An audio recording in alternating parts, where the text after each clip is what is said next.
نے اس قرآن کو کسی پہاڑ پر اتار دیا ہوتا تو تم دیکھتے کہ وہ دب جاتا اور پھٹ جاتا اللہ کے خوف سے۔ اور یہ مثالیں ہیں جو ہم لوگوں کے لیے بیان کرتے ہیں تاکہ وہ غور کریں، تدبر کریں، سمجھیں۔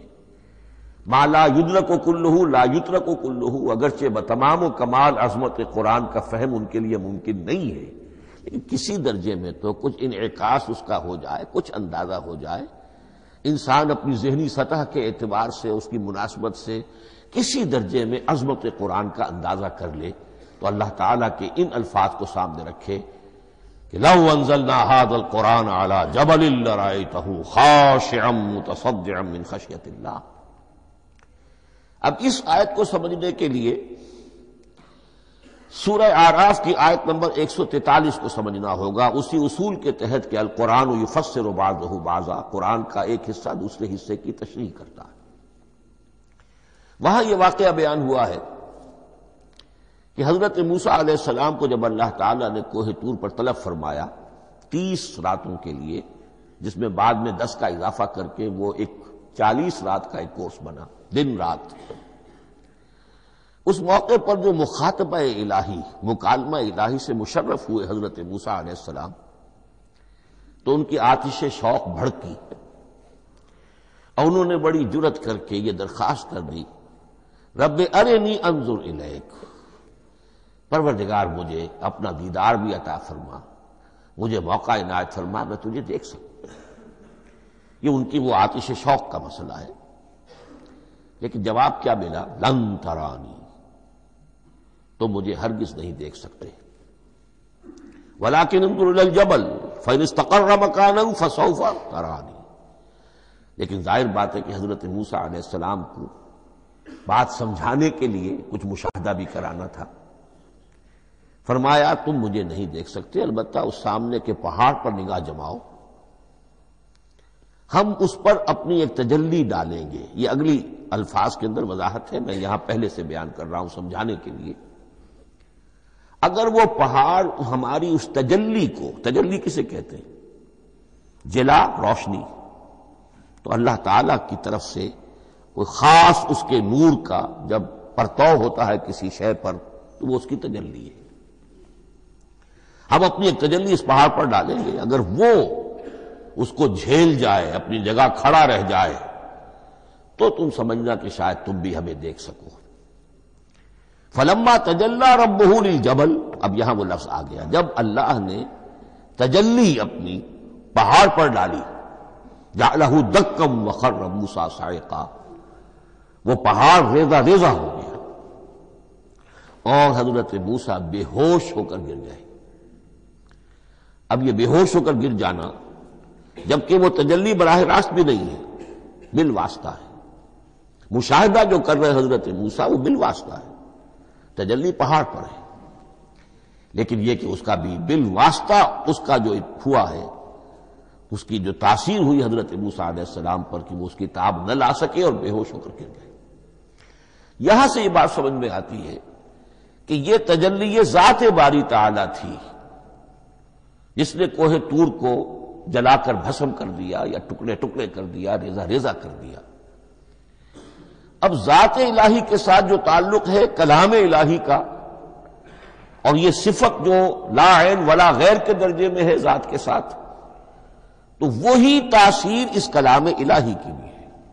لو انزلنا هذا القرآن على جبل لرأيته خاشعا متصدعا من خشیۃ اللہ وتلك الامثال نضربها للناس لعلهم يتفکرون۔ اس حقیقت کو اس دور میں میں اپنے مطالعے کی محدودیت کا اعتراف کرتے ہوئے عرض کر رہا ہوں کہ میرے نزدیک جس قدر پرشکوہ انداز میں علامہ اقبال نے بیان کیا ہے اسی کیفیت کو، وہ شاید اس کی کوئی مثال نہ مل سکے۔ فاش گویم آنچ در دل مضمرست، یہ کتابیں نیست چیزیں دیگر است، میں صاف ہی کہہ دیتا ہوں جو میرے دل میں چھپی ہوئی بات ہے۔ فاش گویم آنچ در دل مضمرست، یہ کتابیں نیست، اس قرآن کو کتاب نہ سمجھنا، یہ کچھ اور شے ہے، چیزیں دیگر است۔ اب وہ چیزیں دیگر کیا ہے؟ وہی جو میں نے عرض کیا، ذات باری تعالی اور کلام کا صفت باری تعالی ہونا، اس کے بنا پر جو مناسبت ہے، جو قرب ہے، جو مشابہت ہے. مثل حق پنہاؤ ہم پیداستو، زندہ و پائندہ و گویاستو. اس کلام میں اللہ تعالی کی ساری صفات کا انعکاس موجود ہے.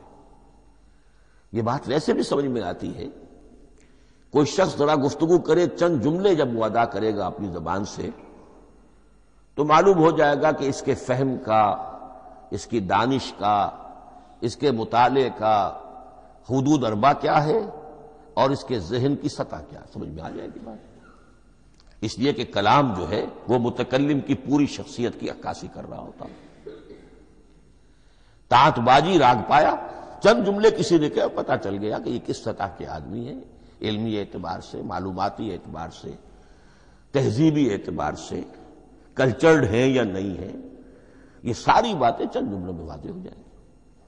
تو اللہ تعالیٰ کی بھی جملہ صفات کا عکس اس قرآن میں موجود ہے.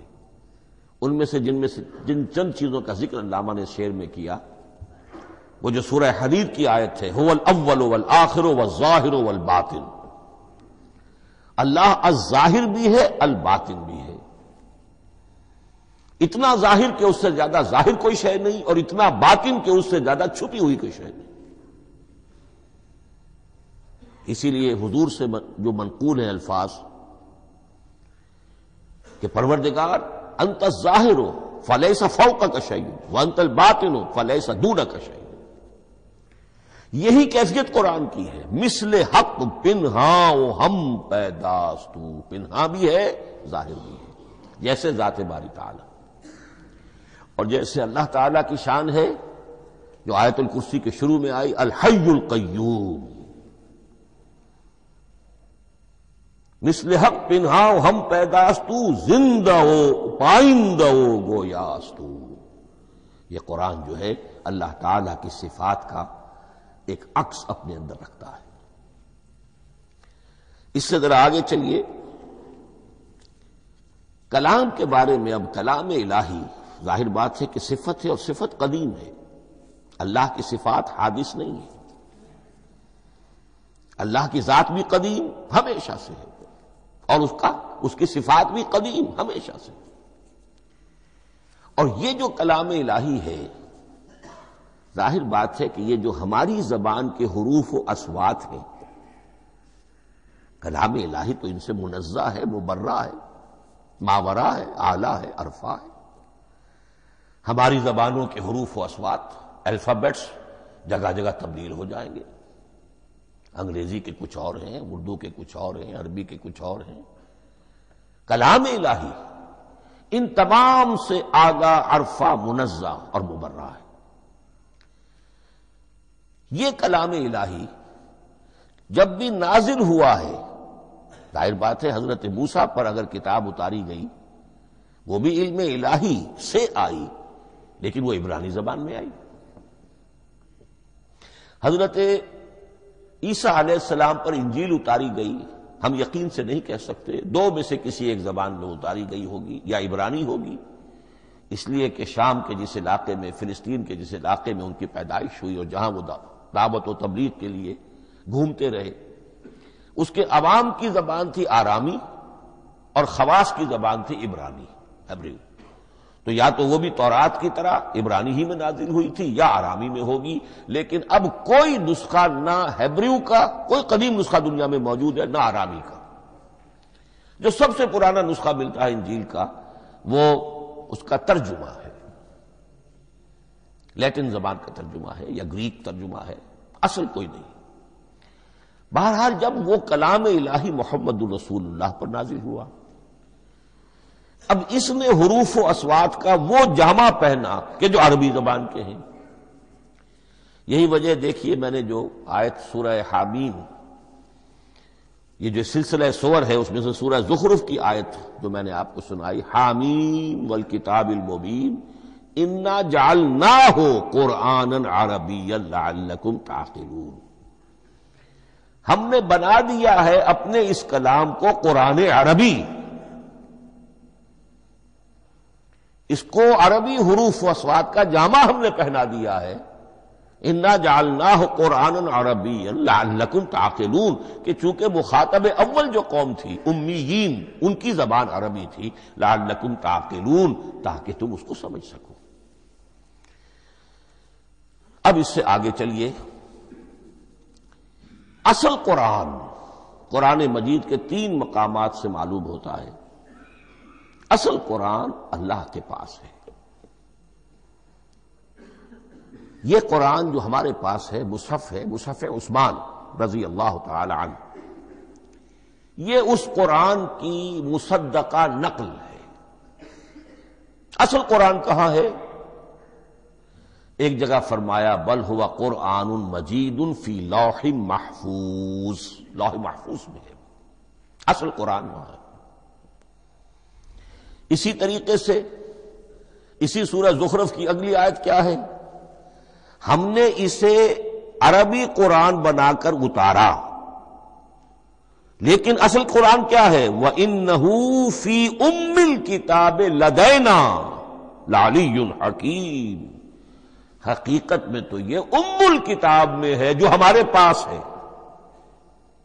اور علی ہے بہت بلند، حکیم بڑی حکمت والا، یا محکم مضبوط. حکیم کے دونوں معنی ہیں. استحکام بھی اسی ہے کاف اور میم کے مادے سے بنا ہے، کسی شے کا پختہ ہو جانا، مضبوط ہو جانا. اور عقل کی پختگی وہ حکمت ہے، وہ دانائی ہے. اس اعتبار سے نوٹ کیجئے اصل قرآن کہاں ہے؟ لوح محفوظ میں. اصل قرآن کہاں ہے؟ ام الکتاب میں. اسی کو کہا گیا ہے ایک اور مقام پر فی صحف مکرمۃ مرفوعۃ مطہرۃ بأیدی سفرۃ کرام بررہ.